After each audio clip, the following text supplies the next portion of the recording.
everyone, and welcome back to J Music Talks. Today I actually just want to have a little chat about life after university. So I took a classical performance degree on saxophone. That's what I majored in, and I also did flute and clarinet on the side. And it was a pretty intense program. I switched schools twice during my bachelor's and then went to another school for my master's, so I've been to 3 universities in total. And they're all a little different, so I kind of want to just talk about maybe the differences and then what life is like now compared to what it was then. My first university was very close to home for me. I could drive there very easily. I didn't have to live in campus housing. I didn't have to move out for those 2 years that I was there.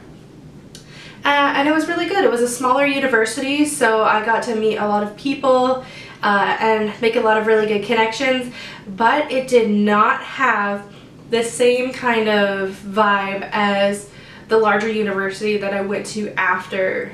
It had less teachers, less variety, and not as big of a program, if that makes sense. So there weren't as many classes offered, there wasn't very much variety, and there was very minimal options on what you could do for your electives, which was kind of a big thing because you had very minimal choice in that matter.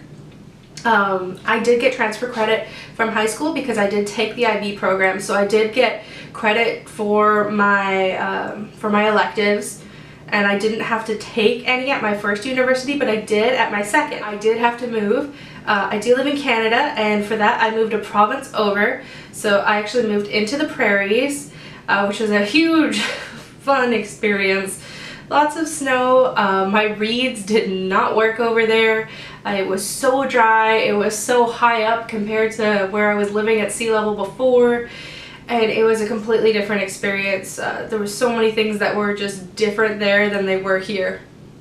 In terms of even just like the grocery stores, there was no vegetable store. There's no such thing there as a store that only sells vegetables, whereas here it's very big and you can find them almost on any corner. So it was a bit of a learning curve overall, and that lifestyle was very different from my previous one because there was all that snow. I was living on my own for the first time. I rented an apartment first, and then I lived in houses after that. And I lived in my own rentals. Like, I found my own rentals and that's where I lived. I did not live in campus housing, and I was away from home. So it was that kind of a very moving around life, adjusting to a different province, a different school. I got new jobs there. I did work throughout my degree. There was only 1 year, I think it was my second year at my first university, that I did not work for the first 6 months of that year. That was the only time that I didn't work, and I was just focused on graduation so I could get good grades to get into a different university to finish my degree. But that was what life was like over there. I did enjoy it very much. I loved my time there. I loved the people that I met there. I met one of my very best friends there, so I chalk that up as a very good experience for me. I love the vibe that they have over there in their music scene. They're very positive and they're very welcoming, and it's a very nice thing. After that I did take a year off, and then I went back to a new university in another part of the province to work on my master's. This ended up not working out for me. I had a very negative experience at this school. The person who was supposed to be my mentor did not end up being the person that I thought they were. In all the interviews, in all the meetings, I thought they were someone completely different, and it turns out they were a far more bitter, kind of cynical personality, and they started wanting me to become like that, and the negativity just overtook, and it just wasn't the type of person that I wanted to be. I didn't want to be someone that had a more negative view on life than a positive. I don't want to feel that way. I want to present a positive outlook. I want to have others feel like they can do things with their lives and have that sort of energy, and I don't want that to be negative energy. I don't want it to feel like a negative pressure to do more with your life. I want it to be a positive that you want to do more, not that you have to do more. So that mentality is what I choose over this other one. And because I didn't conform to this other type of mentality, I wasn't willing to give up my relationship. I wasn't willing to give up my family time. I wasn't willing to give up working jobs to pay for school at the same time as attending, because I couldn't afford it. Truly, I couldn't afford it if I wasn't working. Just being completely honest. And to have someone that came at you saying that you are a lesser person because you have to work for your money and you want to go outside and do things in this new city, this new place that you've moved to, instead of practicing every day. And mind you, I was practicing 6 days a week, 4 hours a day, sometimes 5, depending if there was a rehearsal that day. So I did practice. Like, I'm not saying, you know, don't practice. I always did 2 hours in the morning and then another 2 hours either later in the afternoon or in the evening. Because of the way my office hours worked, I shared an office with 2 other grad students. So I had my office hours in which I was able to practice or, you know, help the students that I was TAing. And then I would do the other 2 hours of practice later at night after rehearsals, or sometimes I would practice when I got home, but very rarely, because I prefer to keep everything at school all in one spot. And it's kind of like you have a separate area. You have your at home, which is your relaxation area where you recharge, and then you have your school, which is where you're going to do all your work, where you're going to do your practicing, where you're going to do your polishing and answer, you know, any emails, any school stuff you have to do. I was a TA, so I was responding to student emails and then also, you know, professor emails and sending out assignments. So I did end up leaving 1 year into my master's degree simply because I didn't like that person that I was becoming. And I know that I wanted something different, and I did not want to spend another summer semester, which they actually do not advertise that you have to do. They had a practicum course in which they did not set you up with a job, and there was no opportunities anywhere around because it was in such an isolated area. So they said you had to pay for this practicum, but they wouldn't help you set anything up, and there was nothing available. I sent out so many emails and looked around for anywhere that I could do this, and there was nowhere to actually learn. You would just essentially pay money and then stay home and practice. And to me, that didn't sound right. I wanted real-time experience. I wanted an actual practicum that would, you know, prepare me for the future. And so I was a little skeptical about that. And then when I asked what would come in this next year, I was told a lot of negative things because I wasn't becoming the person that I was supposed to be in the first year that I was there, and how having my kind of an outlook would hinder my ability to graduate, which I truly do not believe that having a positive outlook and creating a school life balance is a negative at all. I truly do not think that. I will go back and finish my master's eventually. I don't know if I'm going to go back next year. I might. If I do go back, I am going to choose a more relaxed program, because here is where the main part of my topic today I want to talk about is. They push you in school that you have to finish everything right now. You don't have time to do this or try something new here or try this here. It's, no, you have to do everything right now. You have to graduate, and then you have to go on to your next degree, and then you have to go on to your next degree. And it's very much this sort of rushed mentality. Like, you have to do everything by 30, you have to be fully set in your career, and da da da da da. And as soon as you leave that environment, it doesn't matter.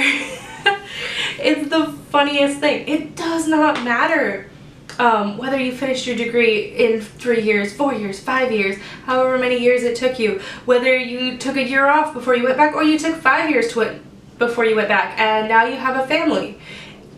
It doesn't matter in the end, because you did choose to go back. And that's one thing I did learn from that master's degree that I would say is the most valuable thing, is that it's okay to take time before you go back, and it's okay to extend things or take a little longer so that you have your own learning pace, your own sort of human way of being. If you're not able to afford 3 semesters of school right away with no working and no friends and no time, and all you're gonna do is you're just gonna sit there and practice all day and really like narrow in on that to the point where you're blocking everything else out and it's like you've got blinders on and it's only school. You can have that, but not everyone's gonna work that way, and I know personally I just don't work that way, and I've come to accept it, and this is what I'm living with now. And I will never push my students to do things that make them feel uncomfortable or go against their way of living and how they want to see their life and how they want to live their life, just because I know it didn't work for me. As soon as I left that negative space, as soon as I left that school, which, oh my god, the area I was living in was so beautiful. I loved it. I loved going out and exploring it. I loved photographing it. I loved being there because it was so beautiful, and I would 100% move back if there was work there. But there is no work there right now. It was almost impossible. I would have to work outside of my field for minimal pay, and I didn't see the point in that when I could move, what is it, just like 3 hours away, have a full-time job doing what I love, be able to perform in all these different ensembles and opportunities, and get to do more and have more time for friends, more time for everything, because I wasn't having to work 3 different jobs that were not in my field and just made me miserable all the time. So that was my choice to leave, and it is okay. Like, life after university is actually okay. It's not as scary as they make it seem. They make it seem like you have to get the job right away, and oh my god, if you don't get it right away then no one wants you, and all this pressure. And a lot of the times it's about who you know. So if you take the time to get to know people, get to know individuals in your industry, get to know other players, just get to know people, opportunities will come. If you put out that positive energy, if you put yourself out there and say, this is me, this is what I have to offer, someone is going to want to take advantage of that, and they're going to want to either show you off or employ you or get you to do these things. I personally applied for all of my teaching jobs myself. I found the ads, I applied, I interviewed, I went through a very average process, and I explained to them, this is my personality, this is my teaching philosophy, this is how I would teach your students, and this is how I would teach them, and how I would push them to succeed and just do as best as they can with what they're given. They don't need the fanciest equipment, they don't need this or that, they just need the drive and the willingness to play and perform. That's all you need, and we can work with it from there. As long as you're willing to play, I am willing to work with you. So just putting that out there, having a clear sense of what you would give to whatever profession it is and who you want to be. It doesn't necessarily mean you have to have everything figured out, but you have to have a clear sense of, this is the type of person that I want to be. I don't want to be, you know, a negative individual that's focused on putting other people down just so that I look like a better candidate. It's just such negative mindsets out there for some people. They, instead of seeing themselves as valuable, they see other people as competition, and that they have to one-up this person or make them feel worse or somehow sabotage them just to bring themselves up and make themselves look better, when really, if you just showed your true colors, showed yourself, and said, you know what, if they don't like me, too bad, then they don't like me. Well, okay, well, time to move on. So it's just such a different world. That's all I wanted to come on here and say. I know it's a little bit of a rant, but no one ever really talks about the life after university. Currently I am a teacher. I do have a side job, but I only work it on occasion, and I never let it come in and take away my teaching or take away performance opportunities when I want to take them. I have been product testing, I have been taking on random performances, random musicals. I do want to get more into that, but I'm making sure that my schedule is set and will allow me to take on these things before I start auditioning, which this year is my goal, to start auditioning for more things. So we will see how well that goes. I'm very excited though, and I'm excited to get to share it with you. So get to share it on this lovely channel. Obviously I will not be, you know, showing too much of my personal life, just to keep that that to me and keep that separate. As I said before, you have like that balance, those two separate areas. So it would be, you know, showing you as much as I can and am willing to show, and then keeping some for me so that I can enjoy it and just have that as my own happiness. But just to recap, you don't need to have everything figured out when you graduate. You do not need to have the job lined up.